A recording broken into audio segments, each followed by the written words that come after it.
आज के इस लेक्चर में हम डिस्कस कर रहे हैं एक लिटरेरी टर्म, एक फिगर ऑफ स्पीच, एक पोइट्री डिवाइस या प्रोज डिवाइस आप इसे कह सकते हैं। ये है एलिगरी। एलिगरी क्या है? तो एलिगरी का हिंदी मतलब होता है कि प्रतीकात्मक रचना, है ना। प्रतीकात्मक, प्रतीक, है ना, सिंबल। तो ये है एलिगरी। अब देखिए ग्रीक में इसका मीनिंग क्या है कि ग्रीक भाषा से ये शब्द लिया है और उसमें इसका मीनिंग है कि speaking of one thing under the image of another. किसी एक चीज के बारे में कहना किसी दूसरी चीज के इमेज के अंदर, है ना। कि स्पीकिंग ऑफ वन थिंग, किसी एक चीज के बारे में बात करना, कहना under the image of another, किसी दूसरे की इमेज लेकर किसी एक वर्क को, एक काम को, मतलब एक अपनी बात को कहना। इसके लिए देखो, कोई भी हम ये लिटरेरी डिवाइस यहाँ से पढ़ रहे हैं, हमारे साहित्य में भी पोइट्री है, हम आसपास अपने गाने भी सुनते हैं, तो एक बड़ा ही अच्छा, इसके लिए बिल्कुल सटीक बैठने वाला एक सॉन्ग है कि वो कहती है कि घर जाकर मत कहना रे साथी, संकेतों में समझा देना। कि घर जाकर, मतलब वो सैनिक कहता है कि घर जाकर मत कहना रे साथी, संकेतों में समझा देना। और अगर मेरी माँ पूछे तो फिर जलता हुआ दिया बुझा देना, मेरी पत्नी पूछे तो सिंदूर का मिटा देना, और अगर मेरी बहना पूछे तो रक्षाबंधन उसका राखी तोड़ दिखा देना। तो इस तरह के उसने यहाँ पे संकेत बताए हैं, और ये जो संकेत हैं ये अपने आप में ही बयान कर देते हैं। खैर, तो हम यहाँ पे एलिगरी की बात कर रहे हैं। ऐसे बहुत सारे अनेकों उदाहरण भी हमारे आसपास मिल जाएंगे जिससे कि हम समझ पाएंगे कि एलिगरी होता क्या है। तो एलिगरी जो है कि ये क्या है, ये एक्सटेंडेड मेटाफर है। एक्सटेंडेड मेटाफर है। इसमें क्या होता है, सिंबॉलिक स्टोरी होती हैं, सिंबॉलिक स्टोरीज होती हैं। तो एक्सटेंडेड, हम अगर बात करें सिमली की, है ना, तो सिमली क्या है, सिमली उपमा है। किसी एक की दूसरे से क्या की जाती है, तुलना की जाती है। कि जैसे कि वह शेर के जैसी है, शेरनी के जैसी है, वह शेरनी के जैसी है ना। तो ये क्या है कि एक उसकी जो तुलना है शेरनी से की है, तो यहाँ पे तो सिमली हो गई, यहाँ पर क्या हो गया, उपमा हो गया।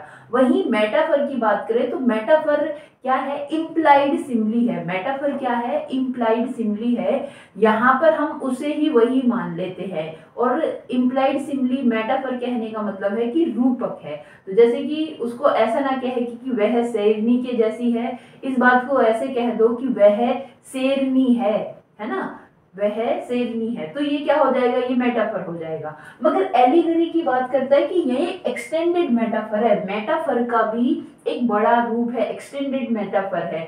अब यहाँ पर उसको कहा कि वह शेरनी है ना, मगर यहाँ पर अब कुछ इस तरह की उसके अंदर की एक कहानी हम बना रहे हैं या उसकी रिलेटेड बात कह रहे हैं, जिसमें उसके अंदर उन सारे गुणों को दिखा रहे हैं जो शेर या शेरनी के अंदर होती हैं। ठीक है, तो ये क्या होगा, ये जो उस मेटाफर को हम और विस्तार करेंगे, विस्तृत करेंगे, तो वो एलिगरी का एक प्रतीकात्मक रूप ले लेगा, है ना।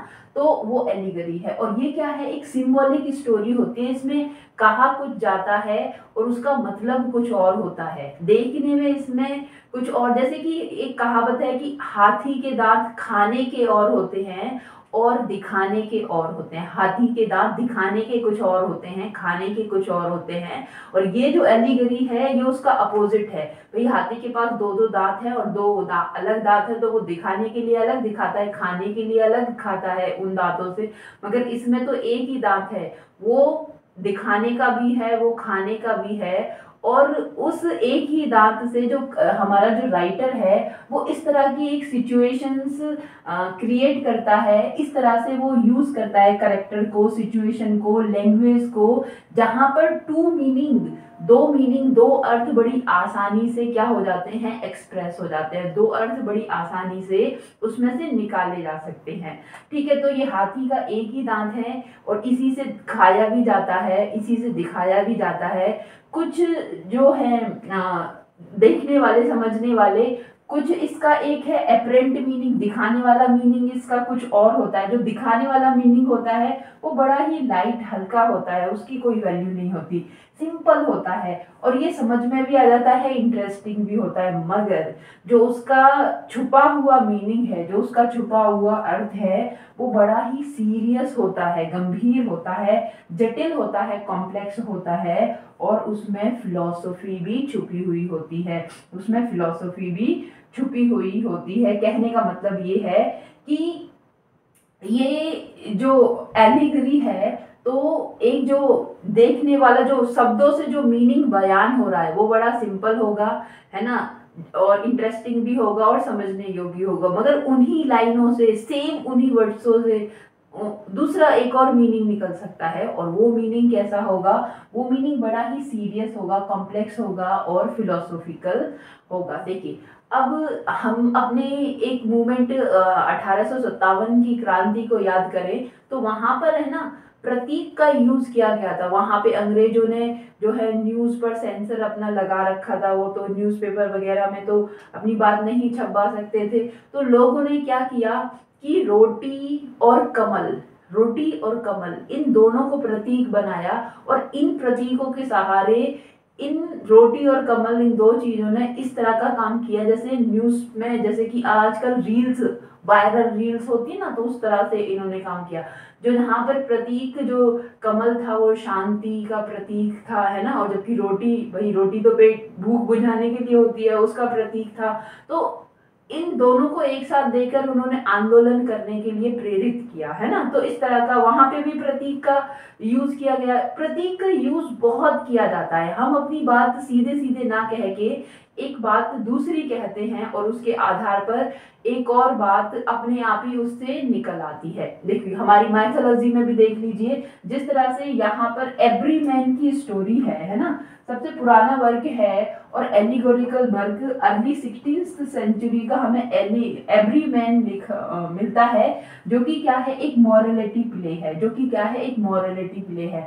अब morality play, mystery play, interlude, इनकी हमने बात की है। स्टार्टिंग से जब ड्रामा की परफॉर्मेंस की शुरुआत हुई थी तो इसी तरह के प्ले जो है दिखाए जाते थे। वहां जो मॉरलिटी प्ले है ये बाइबल से रिलेटेड है। अब बाइबल क्या है, हमें शिक्षा देती है ना, तो वो अच्छे का ज्ञान देती है, बुरे का ज्ञान देती है। तो वो क्या करती थी कि वहां पे जो करेक्टर्स बनाए जाते थे, अच्छे गुण वाले करेक्टर भी बनाए जाते थे और बुरे गुणों वाले भी करेक्टर बनाए जाते थे। जैसे कि अच्छे गुण हैं, ईमानदारी है, अच्छा गुण है, तो एक इस तरह का करेक्टर बनाए। बेईमानी बुरा गुण है, तो एक उस तरह का करेक्टर बनाएगा। वहां पे एवरी मैन में किसी का नाम लालच ही हो जाएगा, किसी का नाम ईर्ष्या ही हो जाएगा। तो लालच है, ईर्ष्या है, ये तो बुरे गुण है ना। मगर वहां पे इंसान के जैसा कोई इंसान है जिससे आपके आपसी संबंध भी है, दोस्ती भी है ना, रिलेशन भी है, साथ साथ में रहते भी हैं, मगर उसका नाम ऐसा रख दिया, तो वो क्या है, वो प्रतीक है। वहां पे क्योंकि मॉरलिटी प्ले है ना, तो वहां पे अच्छाई और बुराई का प्रतीक दिखाया जाता है। उसी तरह से हमारी माइथोलॉजी में भी तो ऐसा ही है। हमारी माइथोलॉजी में भी इसी तरह का है कि अच्छाई के गुण भी दिखाए जाते हैं और बुराई भी दिखाई जाती है, तो उनको करेक्टराइज कर दिया जाता है ना। उनको क्या कर दिया जाता है, करेक्टराइज कर दिया जाता है। यहाँ पे और भी वर्क हैं, जैसे कि पिलग्रिम प्रोग्रेस, है ना, ये भी मॉरल और रिलीजियस एलेगरी इसमें पिलग्रिम्स प्रोग्रेस में छुपी हुई है। ठीक है। उसी तरह से एक फेयरी क्वीन, ये जो वर्क है, यहाँ पे फेयरी क्वीन जो है उसको मतलब प्रतीक माना जाता है एलिजाबेथन, क्वीन एलिजाबेथन का। और ये क्या है, एक moral, religious, historical, political allegory है। एडमंड स्पेंसर ने लिखी है ना। और उसके बाद गुलिवर ट्रेवल्स जो है वो भी क्या है, एलेगोरिकल सटायर है। ये सटायर भी है पर कैसा है, प्रतीकात्मक है ना, व्यंग करता है पर प्रतीकों के साथ ये व्यंग करता है। और एलिगरी एक फिगर ऑफ स्पीच भी है जो बेस्ड है किस पर, सिमिलरिटी पर। और सिमिलरिटी पर बेस्ड हमने बात की थी कि सिमली है, मेटाफर है, एलिगरी है, फेबल है, पैरेबल है। तो ये सारे जो फिगर ऑफ स्पीच हैं वो सिमिलरिटी पर, क्योंकि कहीं ना कहीं दो एक जैसे गुण वाले, क्वालिटी वाले करेक्टर्स आपके सामने, दो चीजों को प्रस्तुत किया जाएगा जिनका एक मतलब एक ही चीज को प्रस्तुत किया जाएगा जिनके दो मीनिंग निकलने की संभावना होती है। ठीक है। पर एक और बात यहाँ जान लीजिए कि एलिगरी कोई लिटरेरी टर्म हमारा है, प्रोज में, पोइट्री में, किसी में भी हो सकता है।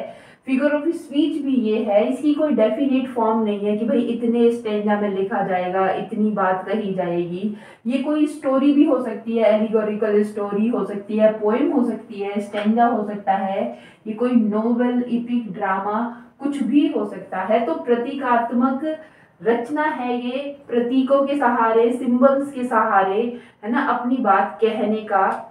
और क्यों, ऐसा क्या उद्देश्य है? देखिए, उद्देश्य वहां से आप पकड़िए कि जब हम चाहते थे कि भाई हम इस आंदोलन को भी फैलाएं और अंग्रेजों को पता भी ना चले, है ना, तो हमने ये कमल और रोटी इसका मतलब इस तरह के चिन्ह का, प्रतीकों का यूज किया और उसका सफल मतलब उसका परिणाम भी निकला, अच्छा निकला, है ना। लोग उससे बहुत ज्यादा प्रेरित भी हुए। ये क्यों एलिगरी यूज की जाती है? इसलिए कि हम अपनी बात भी बता दें, अपनी बात भी कह जाएं। अगर उसके अंदर इतनी समझदारी नहीं है सामने वाले के अंदर, तो उस तक तो हमारी बात नहीं पहुंचेगी, पर जहां तक जिसके दिमाग तक हम अपनी बात पहुंचाना चाहते हैं पहुंच जाएगी। तो ये भी बात होती है एलिगरी की। एनिमल फॉर्म जो है, एनिमल फॉर्म यहाँ मैंने नहीं लिखा है ना। एनिमल फॉर्म जो एक है नोबल, चलो मैं फिर यहाँ लिख देती हूँ क्या, एनिमल फॉर्म। तो एनिमल फॉर्म में क्या है, ये एक पॉलिटिकल एलिगरी है। एनिमल फॉर्म क्या है, एक पॉलिटिकल एलिगरी है। वहां पे जो वहां के राजनेता जिस तरह के बिहेवियर करते हैं, एनिमल्स भी उसी को, मतलब वो एनिमल्स के थ्रू उन्हें बताना चाहते हैं, डायरेक्ट ना बता के इनडायरेक्ट अपनी बात वहां पर कही जाती है, मतलब बताई जाती है। तो ये होता है एलिगरी, बहुत ही अच्छा ये टर्म है और राइटर इसे यूज करते हैं।